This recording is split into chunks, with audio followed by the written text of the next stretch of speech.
Manda ver, Jonathan. Muito obrigado pelas palavras e pela propaganda, Marcos. Eu deixei o link aí nos comentários para quem quiser se inscrever no curso. Eu deixei um preço promocional para e abri até com antecedência para vocês que estão inscritos no PA. E fico muito feliz, honrado e agradecido com a presença de vocês aqui hoje, porque uma véspera de feriado, eu confesso que estava esperando menos gente, e a gente sabe que quanto mais vai chegando para o fim do curso, o pessoal vai perdendo um pouco o pique de assistir as aulas ao vivo, né? Geralmente já esperam para assistir gravado depois. Mas, poxa, eu estou aqui feliz com 48 pessoas aqui para a gente conversar e falar sobre a questão do futebol na América Latina. Então, isso me deixa bem alegre. Eu estruturei essa aula para ela não ser muito longa, não que a dos meus colegas foram sim. Mas a ideia é tentar compartilhar um pouco com vocês, então tentei fazer um pouco mais enxuto, e vou tentar usar o espaço aqui do compartilhamento da tela mais para mostrar material iconográfico. Vou ver se... Eu me atrapalho um pouco com o slide. No PA1, eu acho que eu me confundi muito com o slide, não sabia o que colocar, o que tirar e tal. Então, vamos tentar fazer uma exposição oral usando apenas as imagens como interposição. E qualquer coisa eu posso tentar elaborar um material escrito e enviar para o Drive. Lá você já pode encontrar os textos que eu usei para embasar essa aula, vários materiais em PDF, e também vocês podem encontrar o material que eu usei para a aula do Paulo. Vamos dar um aviso também acerca do recorte. Então, a América Latina é um continente muito grande e muito complexo em si, em todos os seus processos, como vocês puderam ver nas aulas, cada recorte de aula, por mais assim que fosse recortado, você via uma infinidade de assuntos e temas a serem explorados. Então, vou dar um aviso dos recortes que eu estou pretendendo trazer para vocês aqui, que é basicamente a gente entender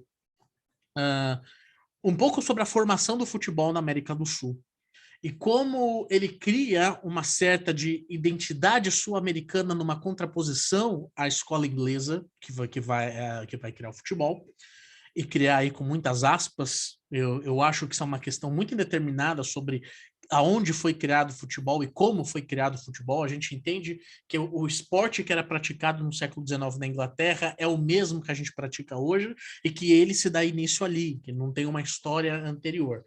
No curso que eu tinha sobre uma história política do futebol, inclusive tem gente aqui que era lá do curso, a gente tem uma aula só para discutir isso.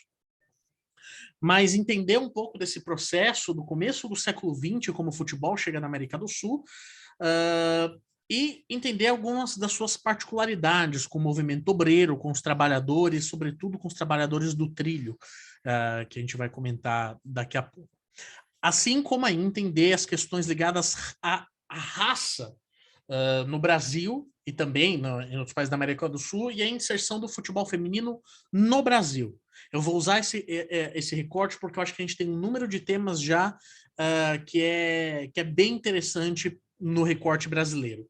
Então, não vou expandir muito disso, mas a gente pode conversar na hora das perguntas, sintam-se livre para perguntar o que eu puder, vou responder, e a gente vai conversando um pouco sobre. O importante da gente entender é que a chegada do futebol na América do Sul, ela está intimamente ligada com a chegada dos imigrantes ingleses. Aliás, como para o restante da Europa também chegou por imigrantes ingleses. O primeiro clube francês, o Le Havre, ele é criado por imigrantes ingleses. O primeiro clube na Espanha, ele é criado por trabalhadores ingleses numa fábrica inglesa, assim como em diversos países. E isso começa a chegar na América do Sul, tendo um certo pioneirismo que a gente pode ver na Argentina. Nós vamos olhar principalmente no governo do Justo José de Ortiz y García, que vai que vai ser marcado pela organização da Constituinte de Santa Fé. Isso vai acontecer lá em 1853. O Adolfo pode me corrigir aí, que eu acho que ele entende do Urquiza e Garcia muito mais do que eu. Mas você tem o Congresso de Santa Fé de 1853, que, entre outras coisas, ele vai promover uma nova Constituição de caráter muito mais representativa, que é um contraponto a Constituição Unitária da Argentina de 1826. Então, passado esses 27 anos, você tem essa nova Constituinte de Santa Fé. E, nesse sentido, existe um projeto muito progressista economicamente. Sobretudo porque é em 53 que vai terminar o embargo anglo-francês com a Argentina. Então, a questão do comércio fica muito mais aberta e você tem muito mais circulação, sobretudo, de dinheiro na Argentina. E inicia-se aí um projeto que é a criação de uma rede ferroviária argentina, sobretudo a partir de 1855. Uma expansão ferroviária para tentar conectar basicamente o país inteiro, e para esse tipo de atividade você tem a contratação de algumas empresas inglesas, que eles tiveram o boom do railway na Inglaterra no começo do século XIX.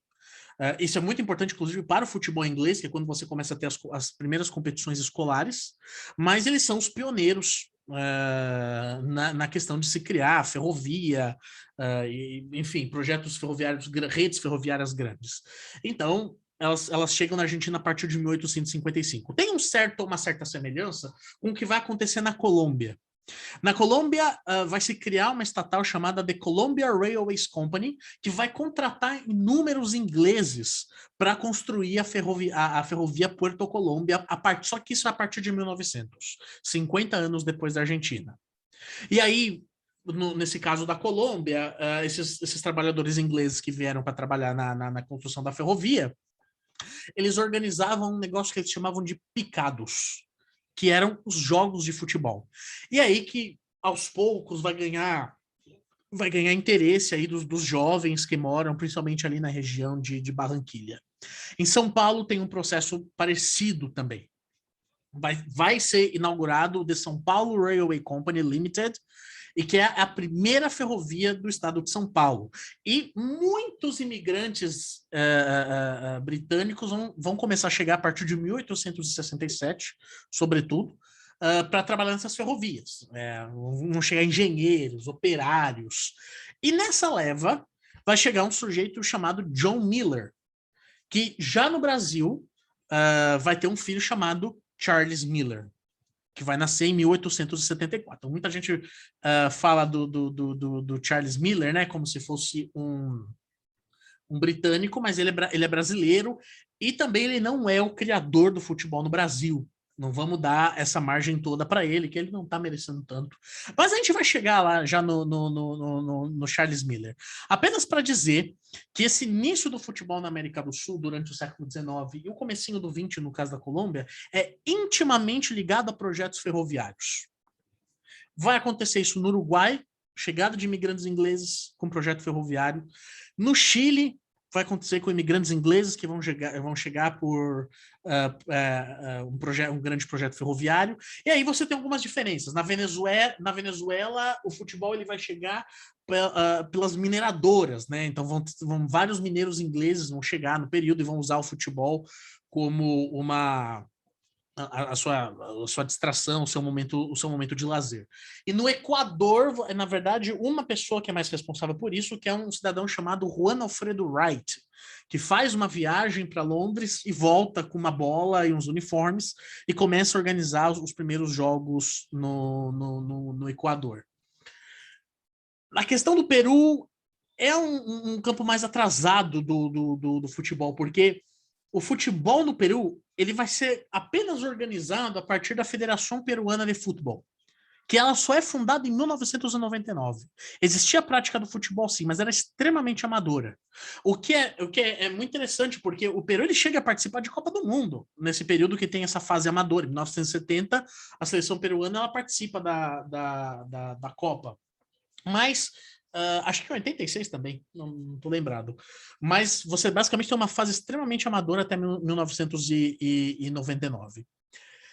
O único caso que nós temos de que não tem uma interferência, uma interferência inglesa é a questão do futebol na Bolívia. Porque o que acontece na Bolívia é o empresário local de La Paz que vai viajar para o Chile, e ali o Chile você já tem os trabalhadores ingleses implementando o futebol, e aí ele volta e funda o primeiro clube boliviano, que vocês podem ver aqui, que é o Oruro Royal, primeiro clube da Bolívia. Aí, no caso do país, não existe uma interferência inglesa direta, né?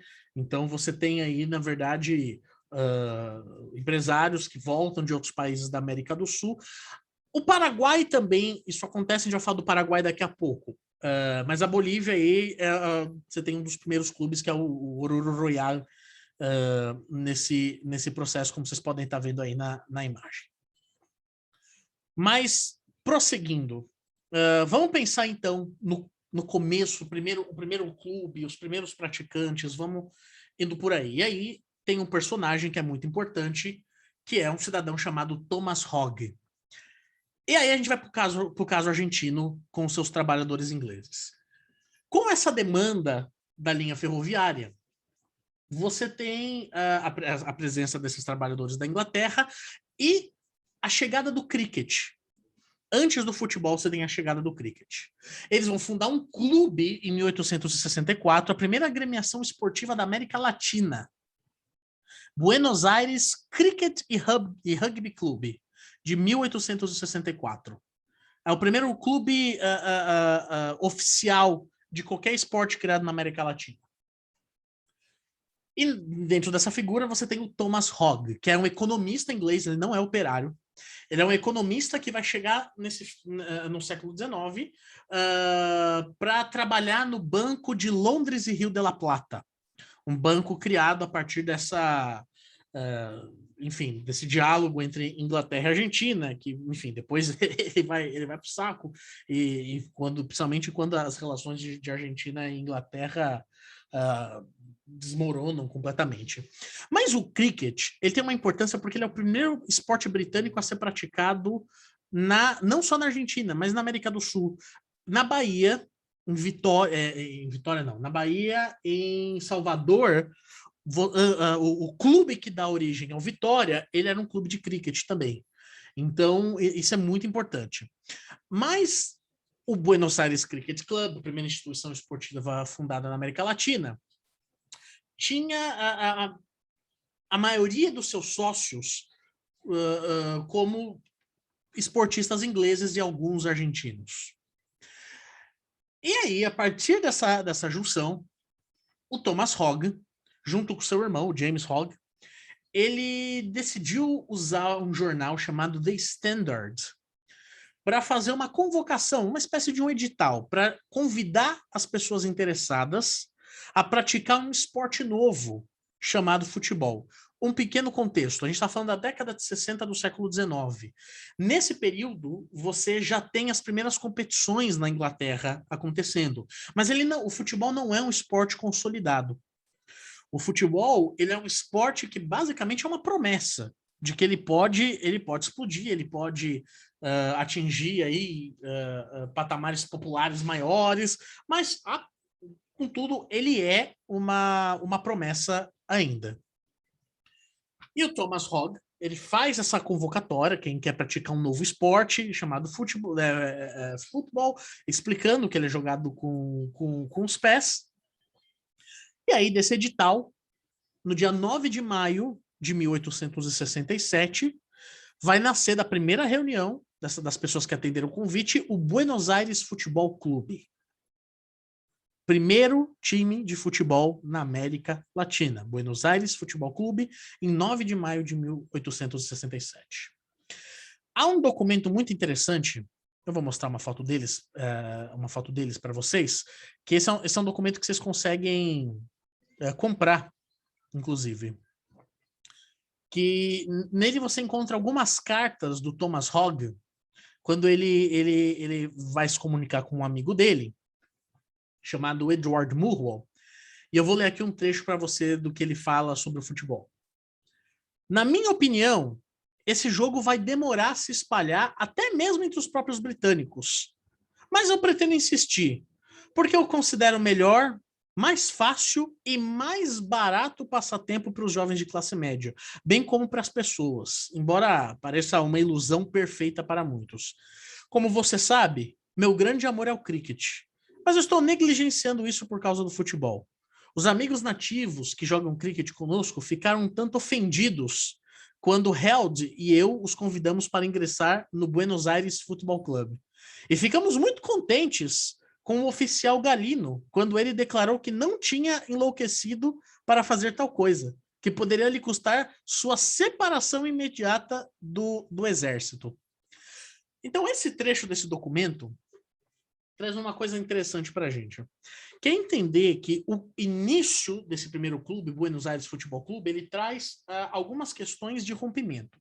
Então, primeiro, os ingleses que vêm para a Argentina para trabalhar no projeto do Urquiza de construção ferroviária, a maioria tem um viés extremamente conservador, no sentido da prática do esporte. E o que não era uma especificidade deles. Até a própria Inglaterra era extremamente ainda receosa com a prática do futebol. Principalmente por conta dessa associação da classe trabalhadora. Então, é também um exercício de certas rupturas, como você vai observar o oficial Galino, que é um oficial argentino do exército, e ele fala que gostou tanto do futebol que ele não se importa se começar a praticar o futebol vai causar a desassociação dele do exército, das Forças Armadas.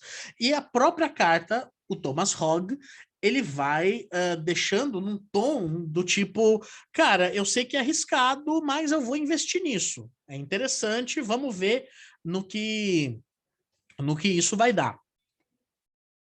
Então, vou mostrar algumas imagens para vocês. Aqui.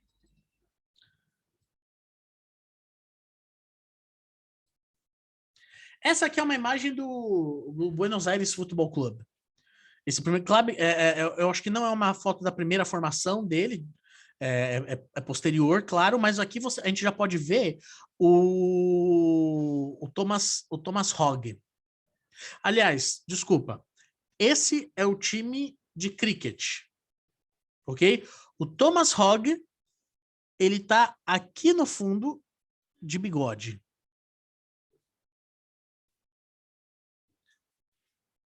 Dando segmento. Aliás, não, eu confundi de novo, desculpa. Esse aqui é o time de cricket. Tá certo. O Thomas Hogg é esse barbudinho aqui, ó. Todos estão vendo? Vocês podem só me dar um ok? Sim. Ah, legal. E esse daqui é o Buenos Aires Futebol Clube, tá? Inclusive aqui na camisa deles, Buenos Aires Futebol Clube. E o Thomas Hogg, aqui nessa foto, ele é o de chapéu no fundo. É interessante porque ele não chegou a praticar o esporte pelo clube. Ele montou o clube, mas ele se tornou presidente. O que até tem uma discussão acerca das intenções políticas dele desde o começo, de tentar começar um novo time. E aí é interessante a gente olhar na formação dos primeiros times. Aliás, o Buenos Aires Futebol Clube não existe mais, viu? Ele acabou em 1951.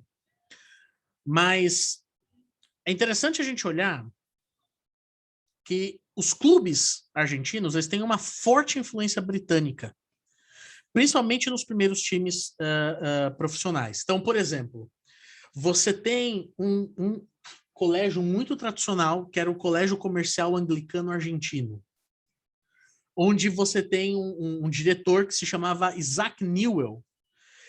E é fundado um clube chamado News Old Boys, quando esse diretor falece, que seria uma ideia de os garotos do Newell, os velhos garotos do Newell. É fundado em 1903. É um time super tradicional até hoje.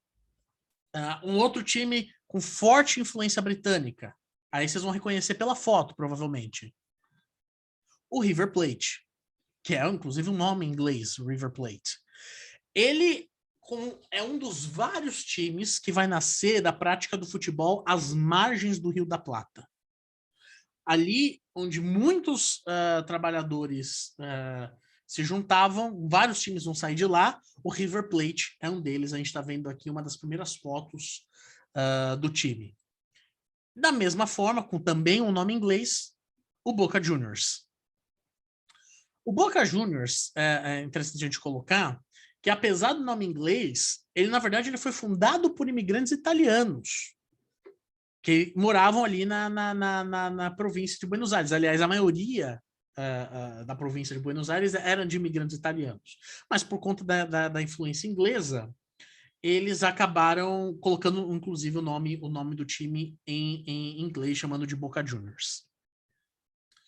É interessante a gente dar uma olhada nisso daí, nesse processo, de que tanto o Boca Juniors quanto o River Plate, eles foram fundados no bairro de La Boca, que é um bairro tradicional ali. Quem foi para Buenos Aires provavelmente visitou ali La Boca. Eu cheguei a fazer um post sobre isso, a rivalidade de River e Boca Juniors, que está lá no PA. Aliás, sigam o PA no Instagram. Principalmente porque hoje foi dia de post meu e eu acho que teve pouca curtida. Então, minha autoestima está muito fragilizada para essa aula. Então, vão lá e curtam o post que eu fiz para hoje na aula. Eu tenho uma competição interna com o Sorrila, quem tem mais like nos posts. Mas, enfim. Então, eles nascem no mesmo bairro. E é interessante que a gente tem um dos primeiros grandes clássicos da América do Sul, que é River e Boca. Os torcedores do River, eles chamavam os torcedores do Boca de bosteiros. Porque o terreno em que foi construído o estádio do Boca Juniors, o La Bombonera, era um terreno de uma fábrica de tijolos, que no seu processo de fabricação, misturava argila com bosta de cavalo. E a partir disso eles faziam os tijolos. E aí, os torcedores do Boca eram chamados de bosteiros pelos torcedores do River. E no começo, ali no começo do século XX, a rivalidade entre Boca Juniors e River Plate, ela era apenas local, doméstica, relacionada ao bairro. Eram as questões ligadas ao bairro de La Boca. Até que em 1920, o River, ele era o time mais rico da América Latina. Eu não sei da América Latina, mas da América do Sul com certeza. E eles se mudam de bairro, eles saem de La Boca e eles vão para o bairro de Palermo, que é um bairro bem mais rico. Hoje está mais equilibrado, mas Palermo era um bairro bem mais rico na década de 20. E aí, enfim, o grande auge assim do River Plate, você tem basicamente que era considerado o melhor time mais rico, o melhor time da América do Sul, imbatível. Eles começam a tomar para si uma certa identidade de elite.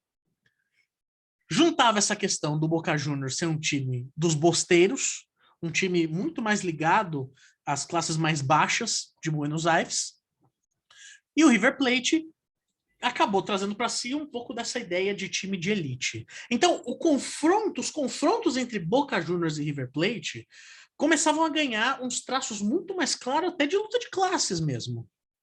No sentido de que era muito normal na fábrica o patrão ser torcedor do River Plate e o operário ser torcedor do Boca Juniors. Então, enfim, esse é um processo muito mais específico da Argentina, que é por onde o futebol chega na América do Sul, e não é que da Argentina se espalha para os outros países, mas é que chega primeiro ali. E tem alguns textos que eu acho que trabalham muito bem toda essa ideia, né, sobre a influência britânica e a construção de um imaginário nacional argentino. O Eduardo Arquette, ele tem um artigo, eu acho que inclusive está lá no Drive, que se chama El Potrero y el Pibe, Território e Pertenencia en el Imaginario del Futebol Argentino. Uma ideia de que o futebol ele permitiu que os argentinos competissem e se destacassem em um mundo que começava a se tornar cada vez mais internacional. Então, o River Plate tem carrega muito desse símbolo de internacionalizar a questão do pertencimento argentino. E vai trabalhar muito essa ideia do olhar do outro em detrimento do olhar nativo na construção dessas identidades. Que o que importa a partir do time que eu torço, é como o olhar de fora vai se construir para mim.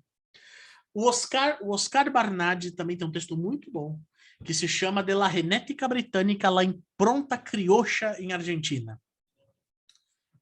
E aí tem uma ideia legal da gente trazer a questão do futebol crioulo, que é um processo que se diz de desvencilhamento com o futebol britânico. E aí é algo muito importante de se dizer. Que existe na América do Sul, sobretudo na Argentina, um processo de desbritanização do futebol. Então, quando você tem o auge do River Plate, você tem o auge de algo quando você tem as pessoas começando a se identificar com clubes de futebol. E isso vai ser assim, principalmente a partir do governo do Juan Perón, isso vai chegar num outro nível. Assim, o Perón que é torcedor, acho que era torcedor do Argentinos Júnior, que é um time extremamente ligado à classe operária na Argentina. Mas ganha os contornos de que a população, os argentinos passam a gostar de futebol e eles mesmos se identificam com os clubes e não necessariamente se identificam com um processo de educação britânica no esporte. Então, aí vai se criar essa ideia de futebol crioulo. Futebol criollo ou futebol criocho, dependendo da pronúncia do lugar que você estiver. Eu queria até bastante depois discutir isso com o Marcelinho aqui. Mas isso vai ser uma questão muito importante depois. Eu vou chegar lá, mas há um projeto britânico de você rebritanizar o futebol na América do Sul. Isso vai acontecer na África também. Mas se a gente considera que o Thomas Hogg é, de certa forma, o pai do futebol na Argentina, a gente pode dizer que provavelmente ele também tem uma contribuição na formação do futebol paraguaio. Existem duas versões para a gente falar como é que o Paraguai, como é que o futebol começa no Paraguai. A primeira versão é de um professor holandês de educação física que morava no Paraguai, chamado William Patz, que ele vai viajar para a Argentina e de lá ele conhece o futebol e volta com uma bola e ele começa a ensinar o futebol para os seus alunos de educação física. Ele começa a estabelecer as regras e desenvolve aí os primeiros campeonatos. Uma outra versão é que, na verdade, turistas paraguaios que estavam na Argentina conheceram o Thomas Hogg e o Thomas Hogg ensinou o futebol para eles. É muito difícil a gente precisar. O que a gente pode dizer é que, de fato, o William Patz, que é esse professor de educação física holandês que morava no Paraguai, ele funda o primeiro time no Paraguai. Ele cria o Olímpia, que na época se chamava Clube de Futebol Olímpia, hoje ele é renomeado só como Olímpia. Isso em 1902. É o principal time do Paraguai, acho que até hoje. Você tem outros clubes, né? Acho que no mesmo patamar, mas o Olímpia, ele é o mais tradicional, se eu posso assim dizer. É interessante a gente olhar para um detalhe no Paraguai, é que ele vira ele vem como um jogo das elites. Porque você tem um país extremamente empobrecido pela Guerra do Paraguai, que termina em 1870, e é só quando você tem um esboço de um certo início de recuperação econômica. Isso vai acontecer só no governo Bernardino Cabadeiro, que vai de 1880 a 1886, que você tem ainda que tímida, mas você tem uma expansão da indústria. E com essa expansão da indústria, você tem um aumento do número de operário, e aí o futebol ele aparece com uma certa prática de lazer. Não confundir com a expansão ferroviária nos outros países da América do Sul, que trouxe imigrantes ingleses. O início do futebol no Paraguai não tem essa conexão com a Inglaterra, sendo aí uma coisa em comum com a Bolívia. A partir então, desse começo do século XX, é quando a gente consegue começar a desenhar as primeiras rivalidades na América do Sul. E eu acho que, assim, é fundamental a gente pensar na primeira rivalidade como Argentina e Uruguai. Porque eles criam o primeiro campeonato interclubes da América do Sul, que era o Campeonato Rio Platense. Ou, um tempo depois, foi chamado de Copa del Rio de la Plata, que basicamente era uma competição disputada pelos campeões nacionais do Uruguai e da Argentina. Inclusive, é esse torneio que vai, mais tarde, inspirar a Copa Libertadores da América. Libertadores fazendo uma alusão a Simão Bolívar e a outros libertadores das emancipações e independências dos países sul-americanos. O que, há uns anos atrás, talvez vocês lembrem, que a final da Copa Libertadores, acho que foi 2016, aconteceu entre River Plate e Boca Juniors, tiveram a grande cagada, a grande ideia de fazer o jogo acontecer no Bernabéu, que é o estádio do Real Madrid na Espanha. Um torneio chamado Libertadores da América, em homenagem aos fucking libertadores independentes dos países sul-americanos colonizados pelos espanhóis. A final do campeonato foi ser disputada onde? Na Espanha. Enfim, tive meu momento de desabafo. Voltando para a aula agora. Então, essas primeiras rivalidades, a primeira rivalidade que vai nascer aí entre Argentina e Uruguai vai ter alguns motores para isso, né? Então, por exemplo, em 1901, isso é muito importante. Em 1901 tem o primeiro jogo entre seleções na América do Sul, que é um jogo entre Argentina e Uruguai. Aliás, é o primeiro jogo de seleções fora do Reino Unido. Isso é muito louco, porque a primeira partida de seleções fora do Reino Unido não acontece na Europa. Basicamente, aconteciam partidas entre a seleção da Escócia e a seleção da Inglaterra. E a primeira partida de seleções fora dali foi um Argentina e Uruguai em 1901. É só depois disso que você começa a ter as outras seleções europeias também disputando partidas entre si.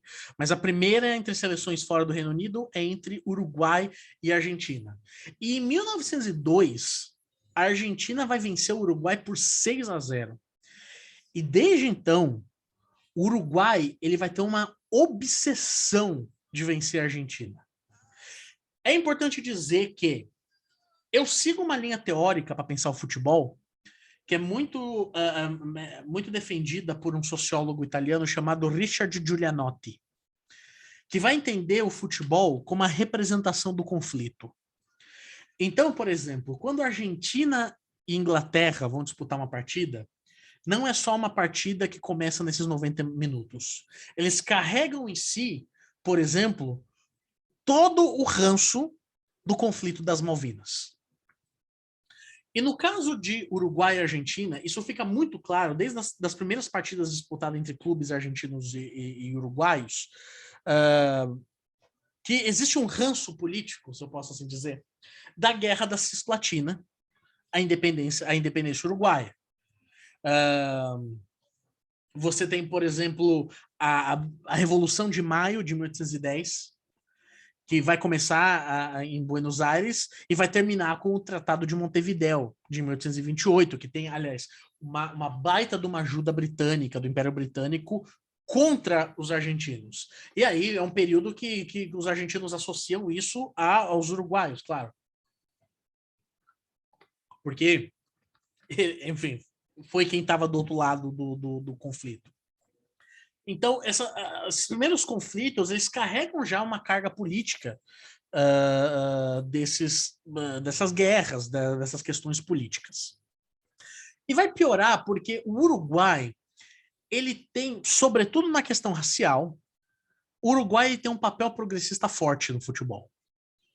Então, na Copa América de 1916, disputada em território argentino, o Uruguai ele vai levar os 2 primeiros jogadores negros na história das seleções sul-americanas, antes mesmo do Brasil. O Uruguai ele leva os 2 primeiros jogadores negros da história das seleções sul-americanas para uma competição. E aí, à esquerda, vocês podem ver o Juan Delgado, e à direita vocês vão ver o Isabelino Gradin. E tem uma coisa muito doida, porque assim, depois que eles vencem o Chile, o Uruguai derrota o Chile com uma certa facilidade, a Confederação Chilena ela vai denunciar o Uruguai por terem contratado 2 jogadores africanos para jogar pela seleção. E essa questão racial, ela é muito sensível no futebol desse período, porque lembra quando eu falei da questão de que o futebol na América do Sul passava por uma desbritanização? A questão racial no futebol, ela vem de uma ideia de que os negros eles eram indisciplinados para a prática de um esporte. E a prática do esporte tem a sua gênese sul-americana com as elites. Então, essa preocupação, ela chega num outro nível quando eles começam a perceber que tem negro praticando esporte, praticando futebol profissional, aspas, profissionalmente, na América do Sul. E o Uruguai é quem carrega isso. No Brasil, a gente vai ver que um dos pioneiros para fazer isso é o Vasco. O Bangu também, a gente vai falar disso daqui a pouco. E tem um sinal de alerta muito forte aí. Pô, o que está acontecendo na América do Sul? Esse episódio do Uruguai, desses 2 jogadores negros, ele é um estopim desse processo. Porque embora, como eu falei, os britânicos tivessem trazido o futebol para a América Latina, eles falharam em implementar políticas de integração bem-sucedidas e consistentes entre Inglaterra e América do Sul na prática. Então, toda a ideia britânica de futebol, ela foi desvanecendo na América do Sul com o tempo. E é isso, se você olhar hoje, o futebol sul-americano, para quem gosta de futebol acompanha, vocês sabem dizer, o futebol sul-americano, ele não parece com o futebol britânico. E nesse caso, o negro, ele é a representação do anti-europeu. Ou seja, o negro, ele é a representação da antimodernidade no futebol e da antigênese do futebol. Mais do que isso, ele é a representação da anti-elite. Porque o modelo que se tem do futebol praticado pela elite e sempre associado com o europeu era de jogadores inteligentes, estratégicos e disciplinados. O que o negro representa nesse processo? O completo oposto disso para eles. Eram jogadores que basicamente só tinham condições físicas de jogar, não tinham nenhum tipo de disciplina, a ideia do negro malandro, que não é só do Brasil, e de que eles não têm inteligência para pensar a estratégia do futebol. E nesse processo, você começa a ter um monte de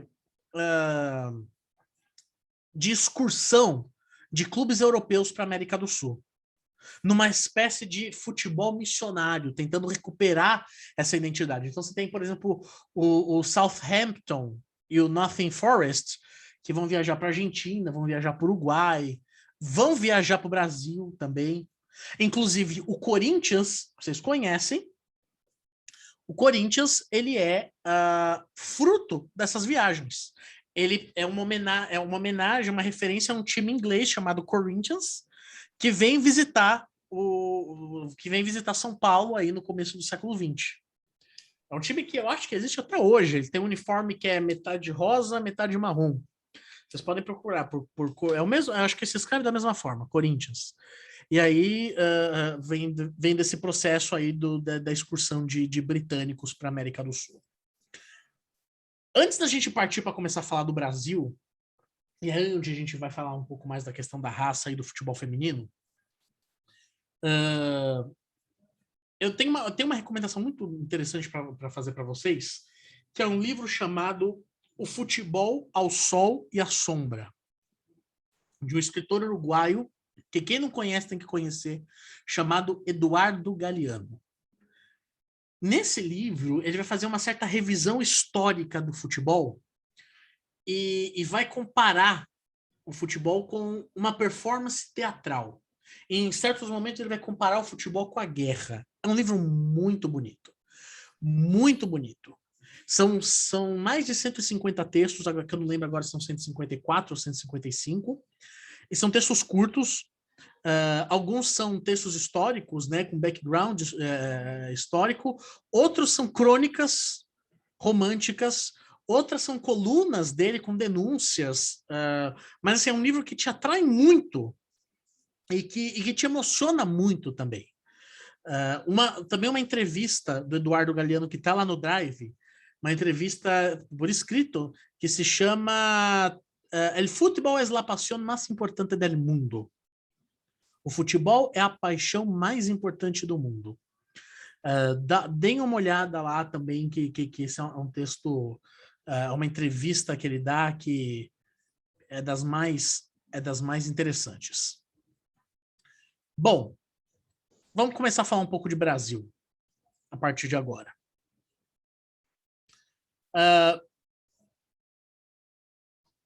Existe um certo, não um consenso, mas tem um texto que é do Jorge Soares e do Hugo Lovisolo, que eles propõem que o futebol brasileiro tem que ser entendido a partir de 3 grandes núcleos narrativos. O futebol em si, a raça e a nacionalidade. Então, vamos pensar. Só as elites brancas e aristocráticas tinham acesso à prática do futebol. Então, existe num desses núcleos para a gente pensar o futebol no Brasil, entender o caráter exclusivista, classista e racista no futebol brasileiro.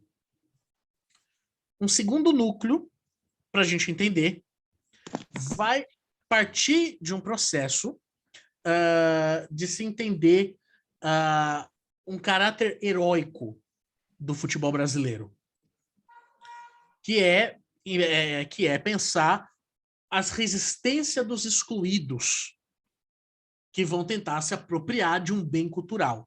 E aí a gente pode falar do futebol de fábrica, que entra nessa ideia de resistência dos excluídos, de pegar um esporte que é de prática das elites brancas aristocráticas, trazer para si e se apropriar culturalmente dele.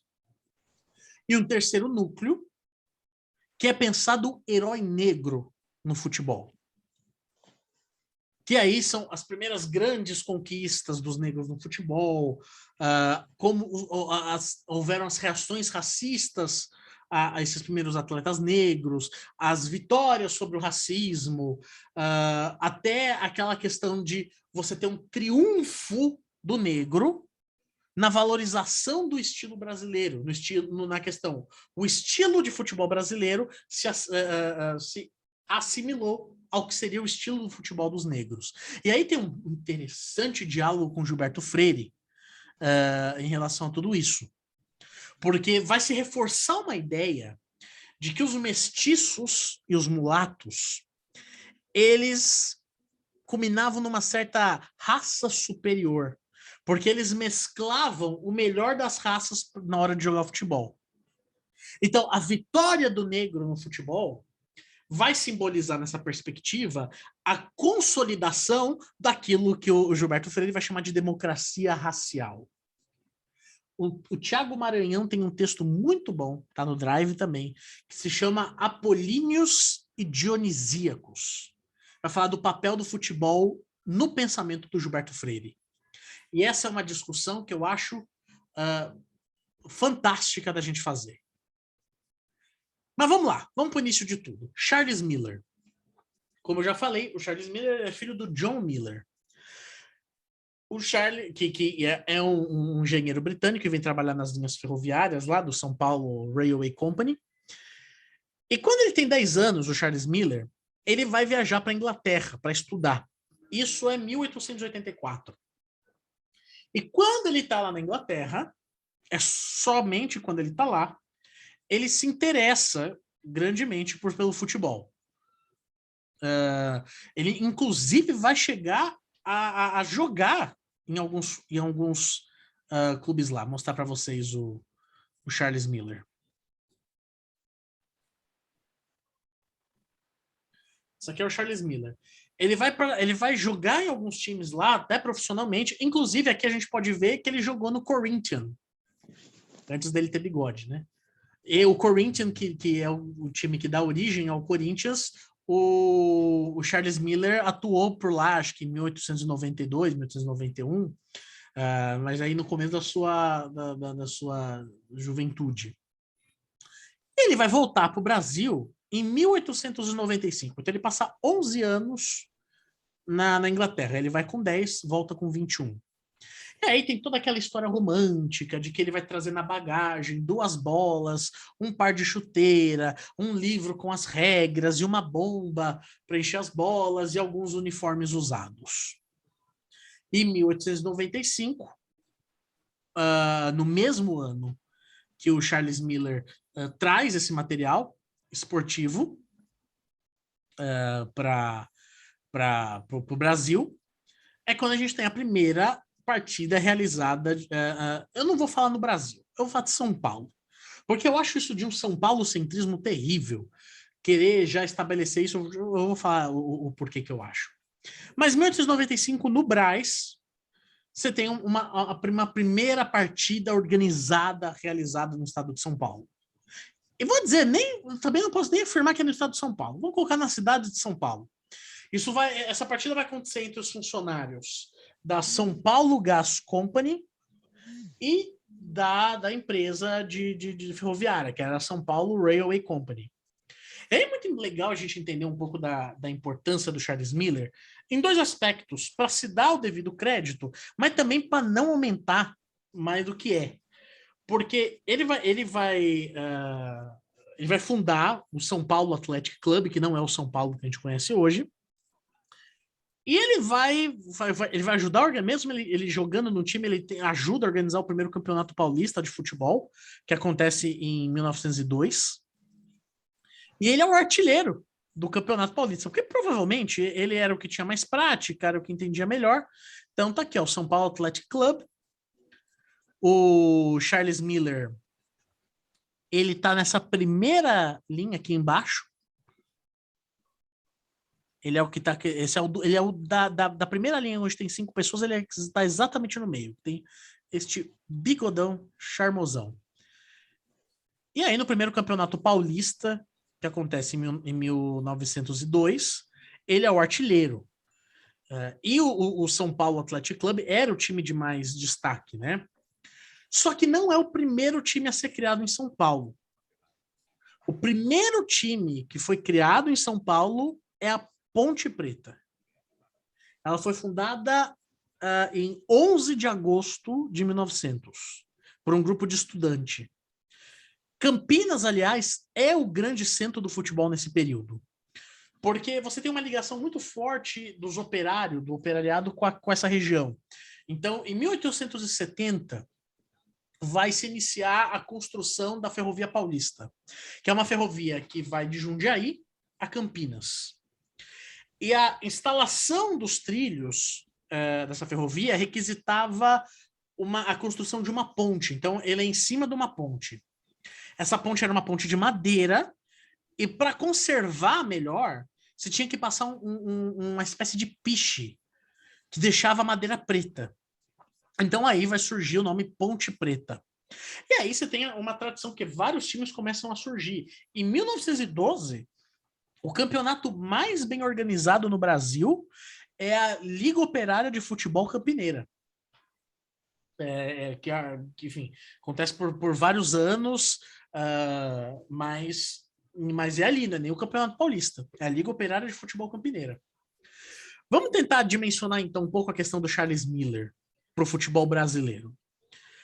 Primeiro, é rechaçar a ideia do Charles Miller como o pai do futebol. Porque, por exemplo, você tem em Votorantim, outra cidade, e aí quem tem um trabalho muito bom sobre isso é um historiador chamado John Robert Mills, que ele vai falar que antes do retorno do Charles Miller para o Brasil, já tinha prática de futebol por aqui. Então, os ingleses que tinham chegado aqui que tinham chegado em Votorantim em 1891 já introduziram o futebol na região. E aí vem uma ideia de que o que acontece? A gente associa São Paulo como se ele fosse o Brasil. E aí, gente, o início do futebol em São Paulo não significa que é o início do futebol no Brasil. Tem uma diferença muito grande. São Paulo não é o Brasil. Apesar de muito paulista achar, mas São Paulo não é o Brasil. Aqui não é o centro de tudo e não pode ser, né, nesse sentido, considerado enfim, o núcleo de toda essa criação. O primeiro clube brasileiro, ele também é criado em 1900, mas ele não é no estado de São Paulo. Ele é o Esporte Clube Rio Grande, que é um time do Rio Grande do Sul. Ali você tem também uma presença muito forte de imigrantes ingleses lá da região de Albion, que vão fundar o time. No Rio de Janeiro, o primeiro clube, e o mais importante, pelo que a gente vai pensar, é o Fluminense. Ele é criado em 1902, e é interessante que o Fluminense, até hoje, ele tem uma certa associação com as elites, ele é considerado meio que um time de elite, porque ele foi criado por intelectuais, completamente distante das tradições paulistas do Charles Miller. Então, o que acontece? Não dá para a gente fazer essa associação do Charles Miller como pai do futebol no Brasil. Na Bahia, por exemplo, você tem um possível início do futebol alguns anos antes do Charles Miller voltar de São Paulo. Então vamos entender que o Charles Miller ele tem essa questão pioneirística para o futebol paulista. E talvez até só paulistano. Então ele acho que ele não toca essa bola toda. Perdão do trocadilho. Mas no Rio de Janeiro você tem o Fluminense, que era em 1902, bem longe dessas tradições operariadas do Charles Miller. Na Bahia, quem inicia a prática, o grande impulsionador, é um rapaz chamado Zusa Ferreira, que ele é um filho de empresário de Salvador, que é mandado para Manchester no século XIX para estudar, e ele retorna com material para praticar o futebol. Antes disso, você já tem... E aí, essa é uma treta muito grande, porque muita gente vai defender que o primeiro clube de futebol brasileiro é o Vitória, da Bahia. Porque em 1899 existia o Clube de Cricket Vitória, que em 1903 vai mudar para ser um clube de futebol. Então muitos entendem que tipo, é o mesmo time, é o mesmo clube, então conta-se que a mesma agremiação seria o time mais velho. Mas aí nessa questão, essa polêmica à parte, tem um lance interessante porque só os ingleses podiam jogar cricket. Então, basicamente, a participação dos brasileiros nesse clube de cricket de Vitória, Vitória que é um bairro de classe média ali na região da Alta Salvador, o papel deles era ser gandula no cricket. Então eles iam lá recolher enfim, a bola quando saía. Eu não sei como joga cricket, não sei se tem bola. Caguei pro cricket. Mas, enfim, eles basicamente trabalhavam como um clube de apoio. Mas em 1903 vai surgir aí o Vitória. Vamos dar uma olhada numa imagem aqui. Aqui é a imagem do time que foi campeão de 1908, do Campeonato Baiano de 1908. Primeiro time do Vitória, ali na região da Bahia. Enfim. Então, se vocês quiserem conhecer legal essa questão da ideia da história do futebol no Norte e no Nordeste, eu recomendo muito vocês olharem os trabalhos do Eulálio Santos Silva. Inclusive, eu acho que ele tem um livro chamado História do Futebol do Norte e Nordeste. Deem uma olhada, talvez lá no Drive vocês vão encontrar. Mas a gente pode pensar que se eu consigo rechaçar essa ideia do futebol como em São Paulo, como não sendo um pioneiro para o Brasil, com certeza São Paulo vai brigar por um certo protagonismo num discurso desenvolvimentista do futebol no Brasil. Uma coisa como se o João Dória tivesse trazido futebol para o país. Vamos dar uma olhada aqui nessa fonte, nesse documento.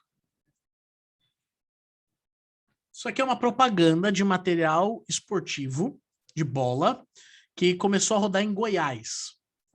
Então, eu vou dar uma aumentada aqui para a gente tentar ler. O futebol Apollo, que é o nome da bola, é conhecido pela sua superioridade.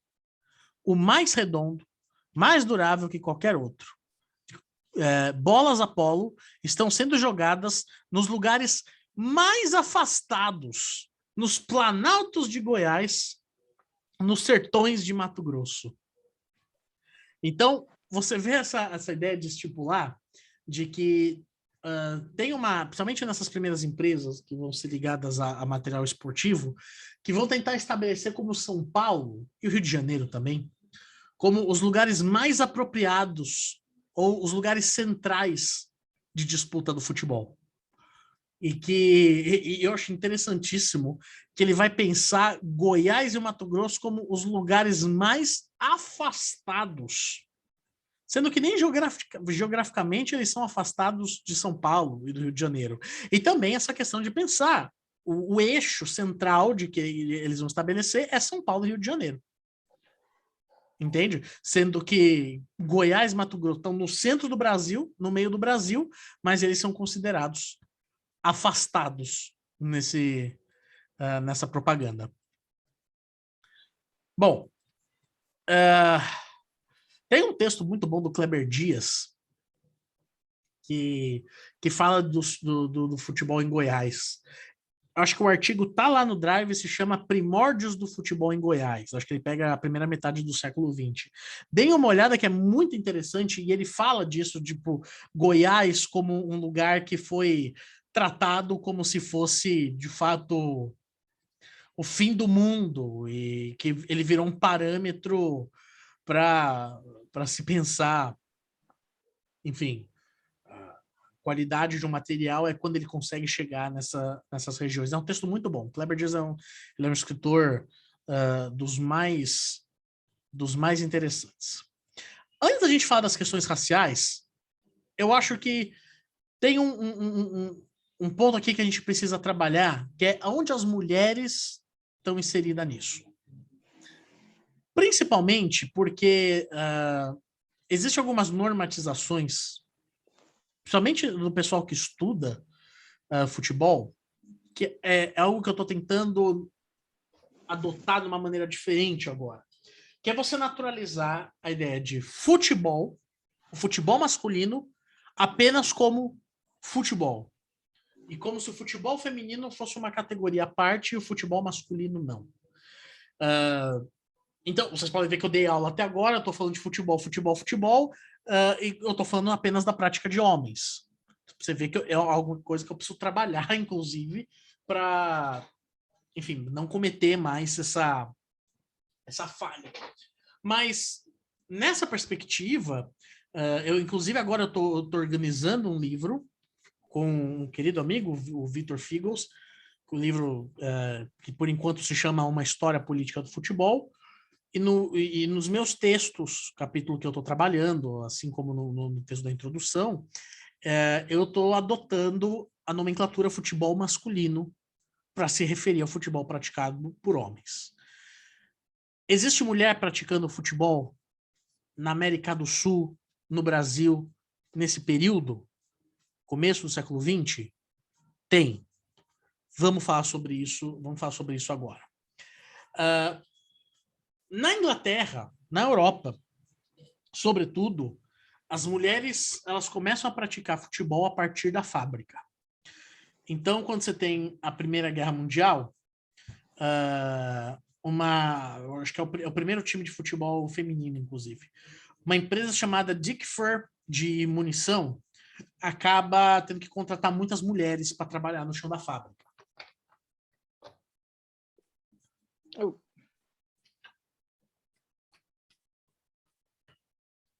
Eu não sei se alguém está com o microfone aberto por erro ou se quer fazer algum comentário.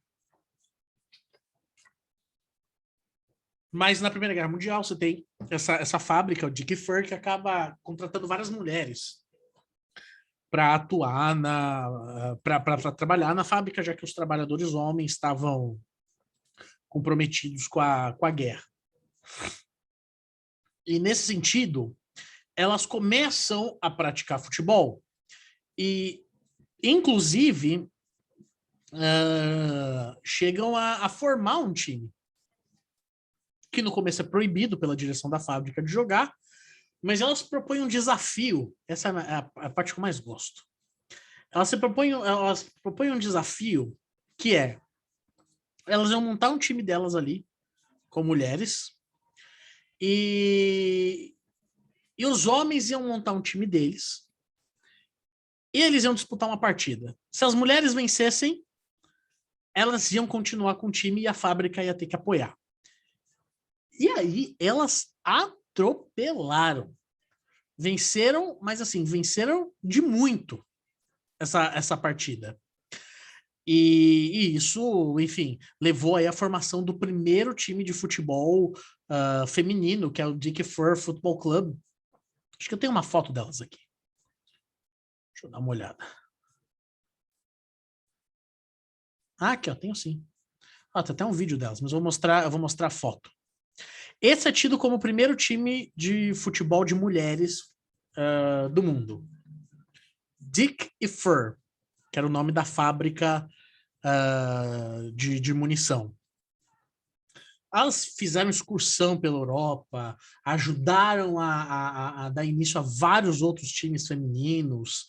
A gente tem alguns vídeos eu tenho um vídeo aqui delas, acho que de uma partida entre fábricas. Acho que é isso. Ou era uma excursão delas na França, acho que é isso, uma excursão delas na França. Vamos dar uma olhadinha aqui. Acho que vai estar sem áudio,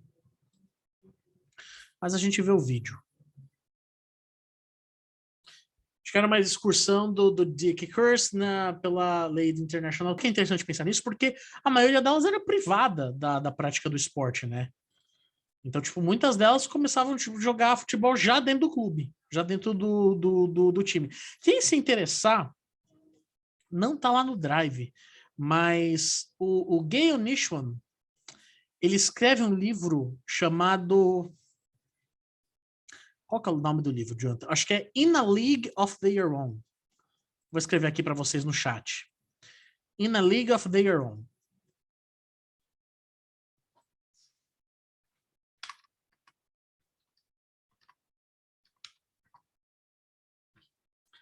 Que trata sobre a história desse clube.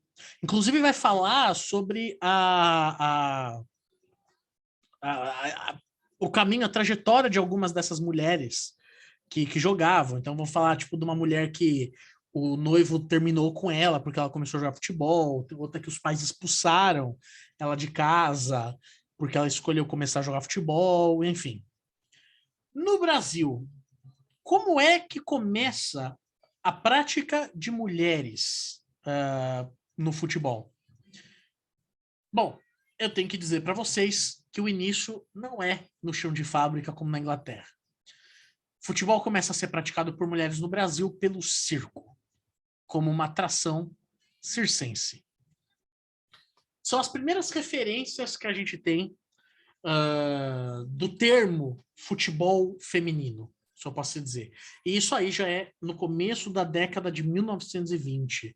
Então, elas usavam uniformes de seleções ou times masculinas e jogavam no picadeiro.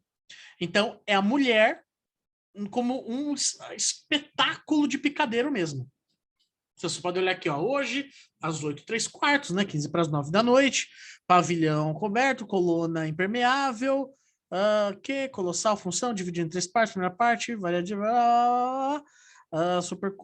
a super comédia, maldita moda, e daí na terceira parte do espetáculo, início do torneio de futebol feminino, disputado pelas moças não reconheço essa palavra, acho que é companhia, e representando as cores do Curitiba, time do Paraná, e o Atlético Paranaense.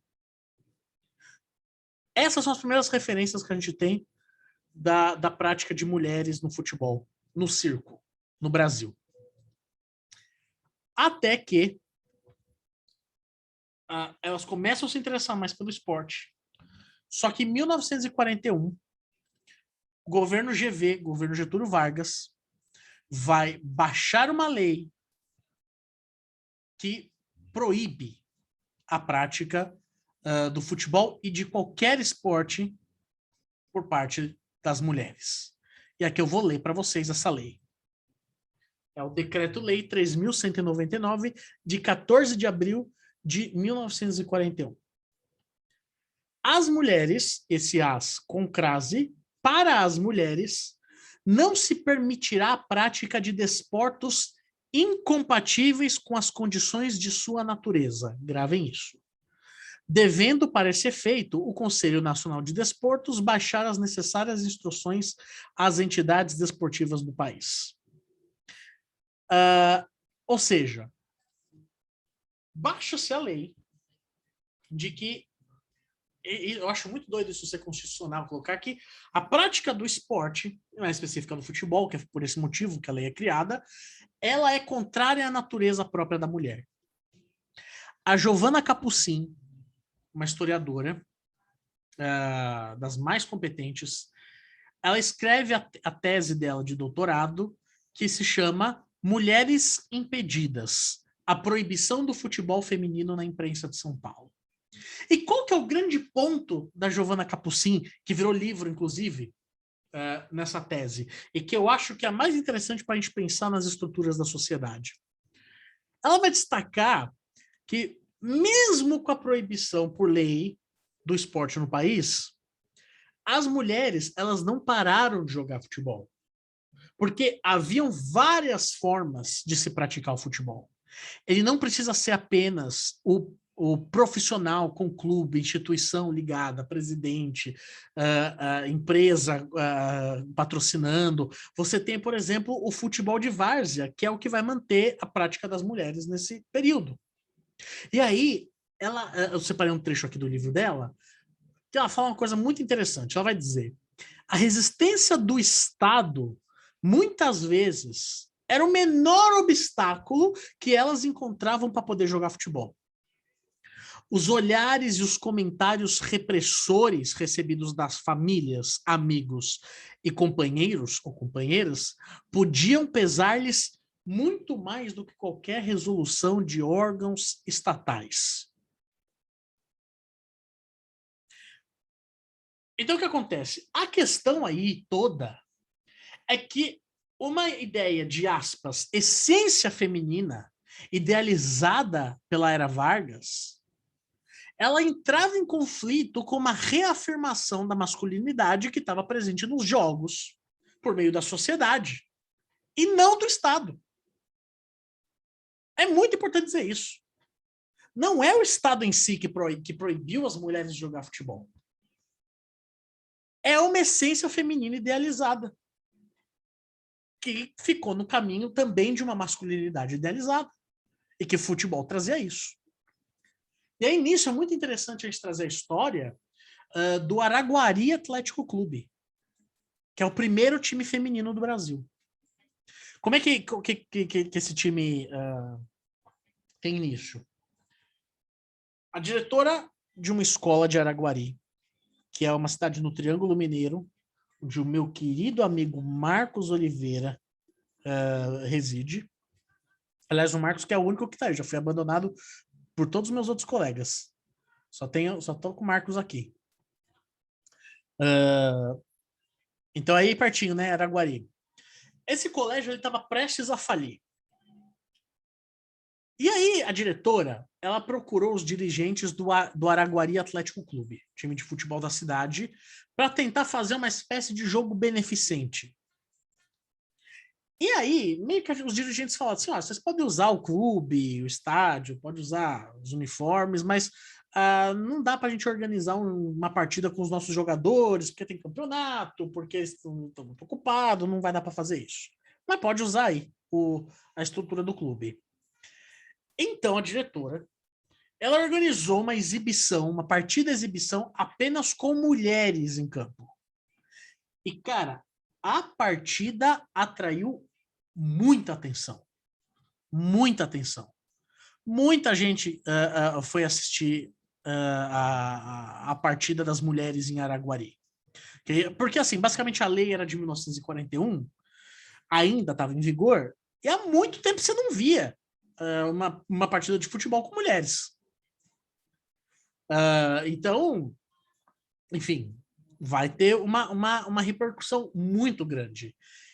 E aí, esse time feminino de Araguari começou a receber muito convite para jogar contra times masculinos em outras cidades e também para jogar contra um improvisado time feminino nas cidades também. Ou às vezes elas iam só para fazer uma demonstração, para jogar elas contra elas mesmo, numa partida só para todo mundo ver as mulheres jogando.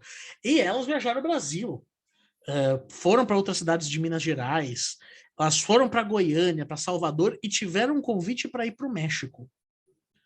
Só que lá em meados de 1959, eles tiveram que desfazer esse time feminino porque teve uma pressão muito forte dos religiosos de Minas Gerais, os católicos de Minas Gerais, que ficavam escandalizados com as mulheres praticando futebol. Então rolou uma pressão e o Araguari teve que encerrar o time feminino. Vamos dar uma olhada só aqui em umas imagens? Você tá aí comigo, né, Marcão? Não me abandonou, né? Claro, cara, tô aqui, pô. Então eu tive essa matéria aqui, ó. Proibido o futebol feminino. O Conselho Nacional de Desportos decidiu hoje, por unanimidade, reafirmar a proibição em todo o território nacional da prática do futebol feminino.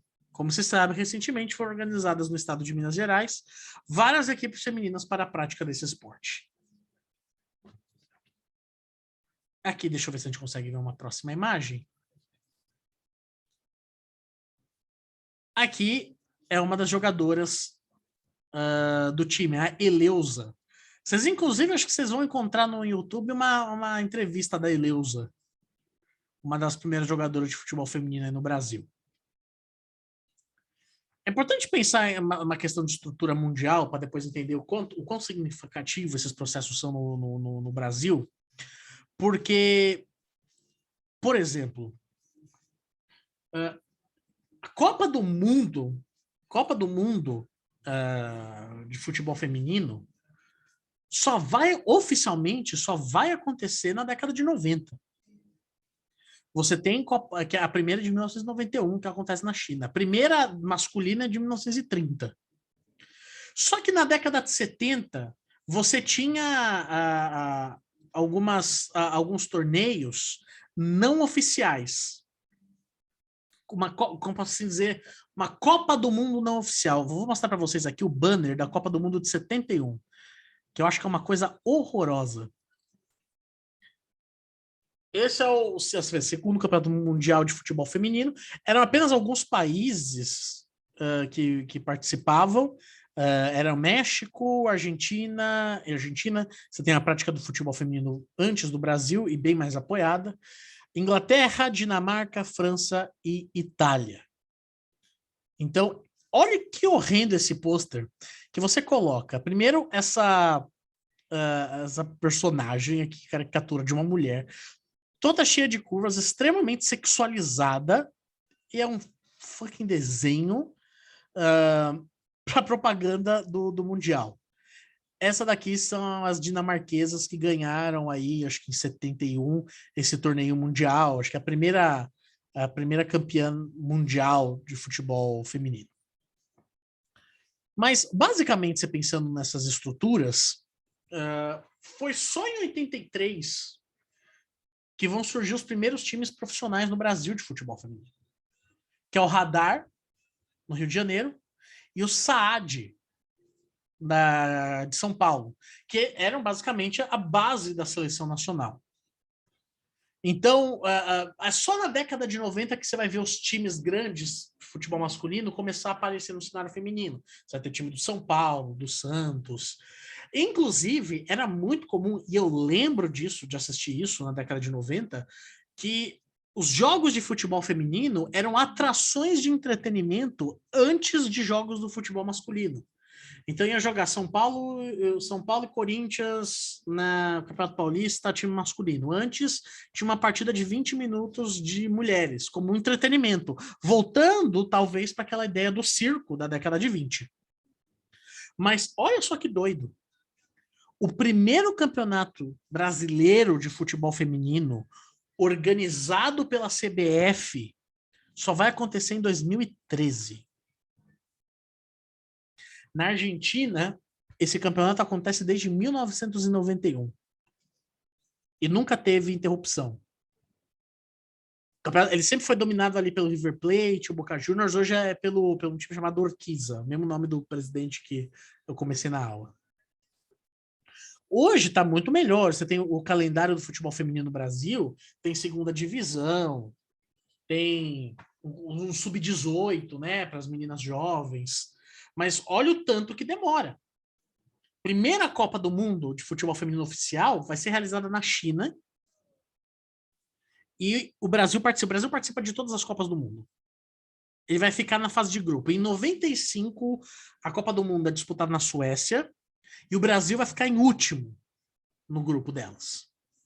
E tem uma coisa bizarra na Copa de 95, porque em 94 o futebol masculino foi campeão da Copa do Mundo, que aconteceu nos Estados Unidos. E as jogadoras da seleção feminina jogaram com os uniformes usados pela seleção masculina de 94. Eram os mesmos, elas não tinham uniforme delas, um uniforme para elas. Pegaram os uniformes dos homens de 94 e só deram lá para as mulheres usar para a Copa de 95. Inclusive, tem uma jogadora, puta, eu sempre esqueço o nome dela, tá dando uma entrevista muito... Ela participou dessa Copa, não sei se é a Cris, e ela fala... Cara, era muito bizarro. Ela falou, a gente tinha uma inveja lascada das outras seleções, porque as jogadoras tinham todo um uniforme que era modelado para elas, assim, para a movimentação delas. O nosso uniforme era largo pra cacete, assim. Ela fala assim, pô, a minha tava com o cheiro do Romário ainda, que tinha jogado a Copa anterior. Então, você tem toda essa questão. Usavam os uniformes da Copa de 94, para você ver essa questão de estrutura. Como o tempo está avançando, e eu não quero passar, eu vou já falar um pouco da questão racial no futebol masculino. Mas fica um pouco esse adendo para a gente fazer algumas reflexões sobre as mulheres no futebol. E não só brasileiro. Pensando numa perspectiva global também. Porque, por exemplo, nos Estados Unidos tem uma liga forte de futebol feminino. Pela lógica do capitalismo. Porque os homens não se importam com futebol. Porque se os homens se importassem mais com futebol nos Estados Unidos... Aliás, algo que está começando a acontecer, e a liga de futebol masculina norte-americana já tem muito mais investimento que a feminina, essa lógica se inverte. Por que a Megan Rapinoe, a melhor jogadora de futebol feminina do mundo, ela ganha menos, provavelmente menos, que o Pablo, atacante do São Paulo, que é horrível e horroroso? Toda a questão do capitalismo, nesse sentido, é patriarcal. Eu vou até um pouco mais longe, vai. Aliás, eu não vou tão longe, mas por que a Megan Rapinoe, ela ganha 500 vezes menos que o Messi? Porque o Messi, ele rende 500 vezes mais para o clube dele. Ele vende 500 vezes mais para o clube dele. O capitalismo ele segue a lógica patriarcal. E é isso. Por que que rende 500 vezes mais? Porque ele é consumido, porque existe um modelo de masculinidade a ser comprado, porque é com um construto que se faz acerca da admiração dos corpos, acerca da admiração de uma habilidade que se construiu ao longo do século XX como ela sendo própria do homem. O futebol feminino prosperou nos Estados Unidos porque o homem não se importava com o futebol, não estava nem aí. E por isso ele prosperou e virou referência. Aí acontece uma Copa do Mundo de futebol feminino a cada 4 anos, que aí vira aquela febre. Essa última que aconteceu em 2019, nossa, que febre. Futebol feminino, nossa, vamos matricular todas as meninas no futebol agora para começar a praticar e tal. Só que tem 3 anos entre uma Copa e outra. E como é que fica? Um monte de clube fechando a divisão de futebol feminino, porque não se cria um projeto de se vender direito para as emissoras ou para os patrocinadores para que se passasse a consumir mais futebol feminino. Porque não vem com essa de que naturalmente o futebol masculino atrai mais atenção ou mais gosto popular. Isso é construto. Isso é construto. Nada é por acaso. Nada é por acaso. E se tem uma característica do capitalismo monopolista do século XX, é que ele é baseado na lógica do patriarcado. Eu tô parecendo agora o Adolf, quando desabafa na aula. Vamos voltar para o conteúdo. Mas é isso. É isso. É a lógica do capitalismo. Você vai ver qualquer liberalzinho de merda. E eu também não vou me esconder a questão das minhas predileções aqui. Não me incomodo de chamar um liberalzinho de merda. Justificar falando exatamente isso. Não, o Messi ganha 500 vezes mais porque ele rende 500 vezes mais. É demanda, mercado. É mercado caralho. Mercado existe baseado nesse tipo de preceito do patriarcado também. Mas vamos lá, vamos ficar puto com outra área agora. Vamos falar um pouco da questão racial para a gente terminar, para a gente encerrar por aqui e partir para outras discussões. O futebol, assim como os Jogos Olímpicos, ele representa um certo resgate dos valores gregos, que é a união da inteligência com a beleza corporal. É uma mistura do ideal de conquista com um racionalismo extremo. É inclusive daí que vem a ideia do fair play no futebol, que é o cavalheirismo, né? Esses valores nobres, eles eram tidos como exclusivos da elite branca. Como a gente viu que se dá na América do Sul, e você tem até você ter essa figura aí do operário jogador de futebol. O futebol ele chegou no Brasil com um status de esporte de elite. Na Inglaterra, ele já era jogado pelos operários de fábrica, mas ele chegou nas terras brasileiras por meio dos estudantes de classe alta, como Charles Miller, como na Bahia foi assim, como em outros estados do Nordeste foi assim. Eles iam estudar na Inglaterra, no Reino Unido, e voltavam lá com material, com uniforme, chuteira, bola, enfim. Inclusive, o Oscar Cox, é um outro bom exemplo. O Oscar Cox é um desses jovens de classe alta que vai para a Inglaterra, volta e funda o Fluminense. Que, como eu falei, era um time de elite, era um time de intelectuais, de poetas, historiadores, escritores, enfim. Nesse sentido, a gente tem que criar uma dualidade. O futebol operário no Brasil, ele é redentor. Ele é redentor porque ele tira da mão da elite, a prática do futebol. Ou melhor, o monopólio da prática do futebol. E vai trazer para o operário para o trabalhador, há igualdade nesse sentido. Na Inglaterra, ela não é redentora, porque ela já começa nos trabalhadores. Se a inserção dos operários no futebol brasileiro é redentor, a inserção dos negros é o quê? O Bangu foi o primeiro no estado do Rio de Janeiro a escalar um atleta negro. Vou mostrar para vocês aqui o nosso personagem. Cadê?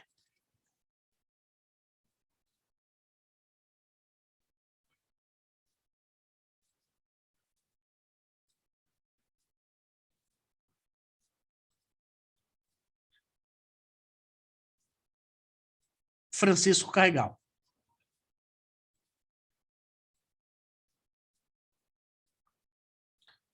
O Francisco Carregal, aliás, esse não é o Francisco Carregal, desculpa. Essa é uma foto errada. Eu fui corrigido uma vez por uma aluna. Esse, na verdade, ele é o jogador, o jogador que traz que cria a história do pó de arroz no Fluminense. Mas a gente já vai chegar para falar dele. Essa imagem aí tá errada, esqueci de mudar. Mas basicamente é um jogador chamado Francisco Carregal que vai iniciar que vai ser o primeiro jogador negro a ser escalado no Rio de Janeiro, pelo Bangu, em 1905. Isso vai abrir um precedente no futebol amador brasileiro. Em 1907, a Liga Metropolitana de Futebol, que é o que hoje é a Federação Estadual do Rio de Janeiro, vai publicar uma nota comunicando os times que estava proibido o registro de pessoas de cor como atletas amadores de futebol. O que o Bangu faz? Ele abandona a liga e não disputa mais o Campeonato Carioca. E o clube virou uma espécie de símbolo de resistência nesse sentido. Quem entra nessa onda é o Vasco. O Vasco ele vai eleger um presidente mulato em 1905. Gente, vocês precisam entender que eleger um presidente mulato em 1905 não é qualquer coisa. O nome dele era Cândido José de Araújo. E aí, no começo de 1920, o Vasco ele vai vencer um torneio com um time inteiramente formado por jogadores negros. Que é esse daqui, que eu inclusive postei no meu Instagram essa foto. Eu acho que ontem. Um time completamente formado por jogadores negros. 1920. Para ira e revolta dos torcedores do Fluminense, que era o time de elite. Que era o time da elite.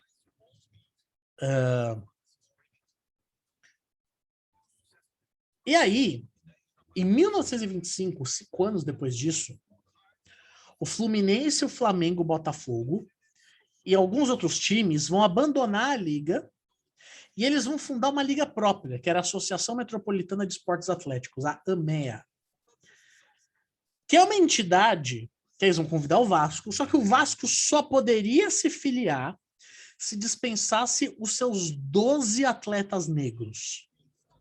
Aí o Vasco se recusa e não joga esse novo torneio. Porque, meu amigo, eu vou falar uma coisa para vocês. Se o futebol em São Paulo era elitista, nesse período, vocês não fazem ideia do que era o Rio de Janeiro. Porque vocês vão observar bem que no Rio de Janeiro, os clubes, eles carregam o nome de regatas. Clube de Regata Flamengo, a maioria, né? Que era um esporte super de elite. Super de elite. Então, quem vai para a prática de futebol nesse começo no Rio de Janeiro é a elite da elite. É um início bem mais elitista que São Paulo. Tanto é que existiu o caso de se maquiar a negritude. Então, apesar do racismo intrínseco no futebol brasileiro no começo do século XX, o primeiro grande ídolo nacional do futebol no país é justamente um mulato, que é um jovem filho de um alemão com uma mulher negra, que é o Arthur Friedenreich. Vamos dar uma olhada nele aqui.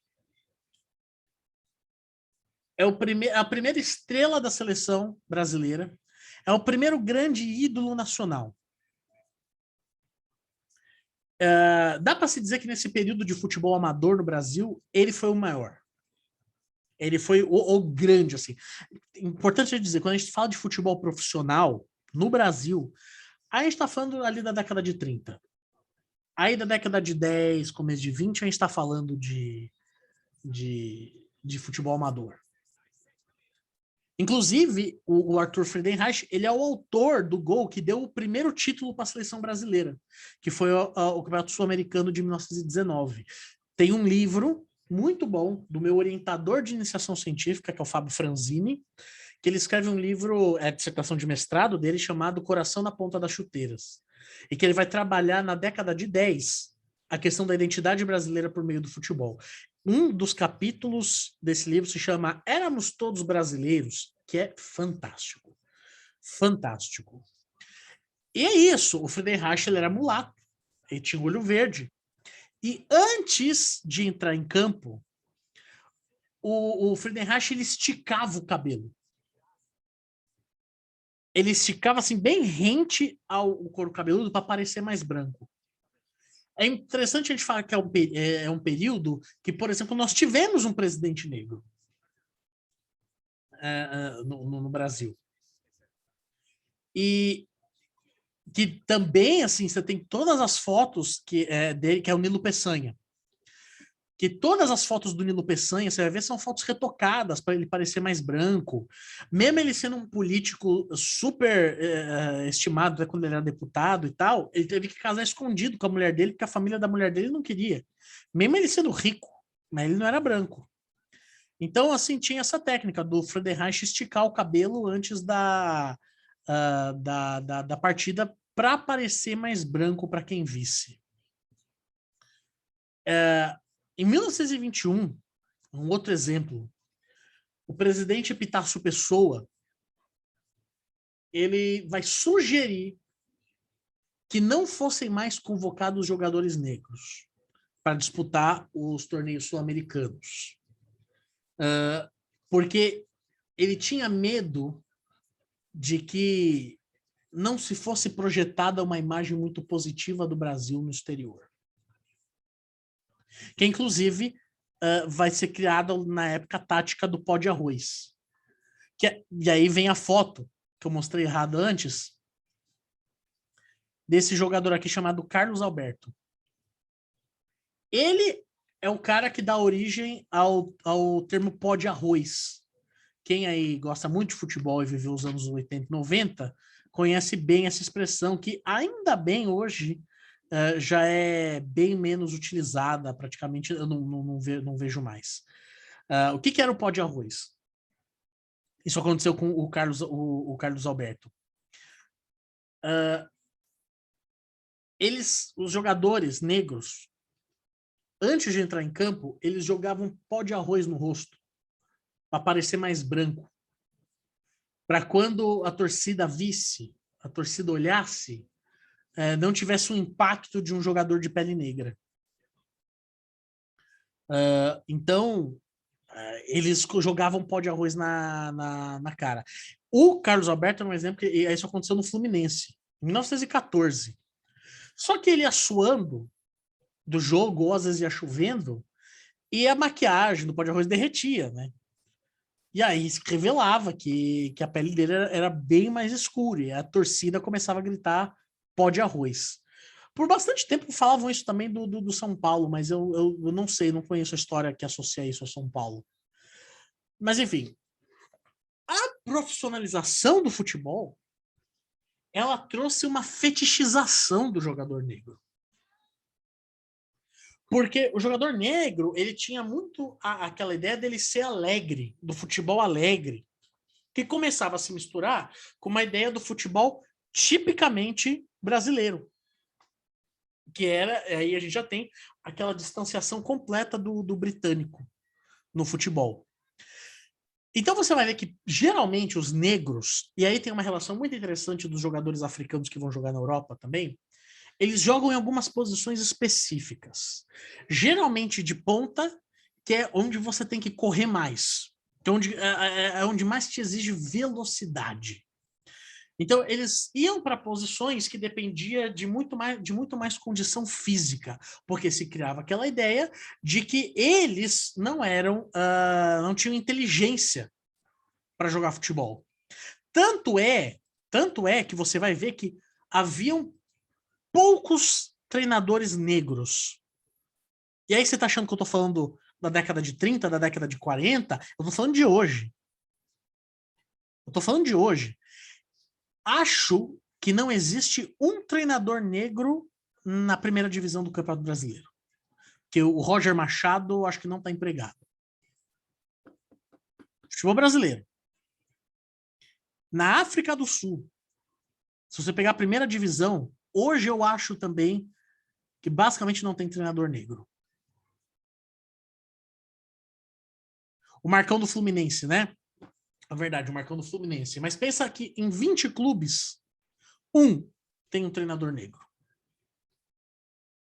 Isso é um construto desde já desse tempo. Desde o começo do século XX. Você tem aí, por exemplo... Aliás, e não só técnico, mas goleiro, quase não haviam goleiros negros. Ainda mais depois da Copa de 1950, que o Barbosa, negro, era goleiro da seleção brasileira. E aí, na final contra o Uruguai, ia ser o primeiro título mundial do Brasil, o Barbosa, ele falha, e o Brasil perde para o Uruguai, e o Uruguai é campeão. Esse mito do goleiro negro, como o negro sendo impossibilitado e não natural para a posição de goleiro, só aumentou. Eu posso citar aqui de cabeça alguns poucos treinadores negros. O Luiz Carlos Nunes da Silva, em 83. O Didi, que foi um grande astro do futebol brasileiro na década de 40 e 50, foi ser treinador no Peru na década de 60, porque não teve espaço no Brasil por ser negro. Para mim, o melhor técnico do Brasil na década de 40 e 50 foi o Gentil Cardoso. Negro. Inclusive, ele chegou a afirmar isso categoricamente, que ele só não foi técnico da seleção porque ele era preto. Na Colômbia, a Colômbia, que é um dos países de maior expressão da negritude na América Latina, só foi ter um técnico negro e na década de 1990, que era o Francisco Maturana. Então, existe um pouco essa fetichização do jogador inocente, driblador e do improviso. O grande exemplo que a gente vai ver disso no começo do futebol no Brasil é o Leônidas da Silva, que é o segundo grande ídolo da história do futebol brasileiro, a nível nacional, depois do Arthur Friedenreich. E aí a gente tem a era das propagandas.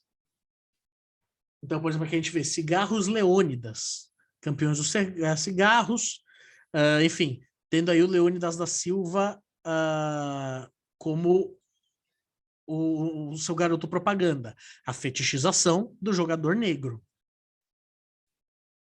Vamos dar uma olhada na próxima imagem. Ainda do Leônidas da Silva. Aliás, se vocês não sabem, o chocolate da Lacta Diamante Negro é por conta do Leônidas da Silva, porque era como ele era chamado. Então aqui, ó, os consumidores do Diamante Negro venceu pelas suas reais qualidades, garantidas pelo critério da fabricação, faz toda uma propaganda. E aqui, na próxima, a gente tem uma que é revitalizada, né? Essa aqui é uma propaganda da década de 30. E aqui você tem o Leônidas da Silva. Não, essa aqui claramente não é uma propaganda de 1930. É só uma imagem que a Lacta fez mais recentemente. Fazendo a jogada chamada de bicicleta, que era ele é o inventor, né, desse movimento, com chocolate diamante negro. Então tem toda uma fetichização dos corpos negros principalmente a partir do Leônidas da Silva na década de 30. Se o jogador negro era proibido, a partir de então ele passa a ser fetichizado. Existe um livro muito polêmico, de 1947, chamado O Negro no Futebol Brasileiro, que é do Mário Filho. Ele era um jornalista, empresário, né, no ramo da comunicação, não tinha nenhuma formação acadêmica, e ele escreve um livro que é um híbrido de pesquisa baseada em fontes documentais, com um gênero inclinado para a literatura, mas é sem nenhum tipo de metodologia científica rígida. Então, por isso que a gente não pode entender o livro como um livro de história ou historiográfica. Isso vai gerar muitas críticas. O Antônio Jorge Soares, ele vê o livro como uma fonte documental, que você tem que ler como um romance ou como uma crônica, mas você tem que olhar com muita desconfiança para as informações que ele coloca no livro.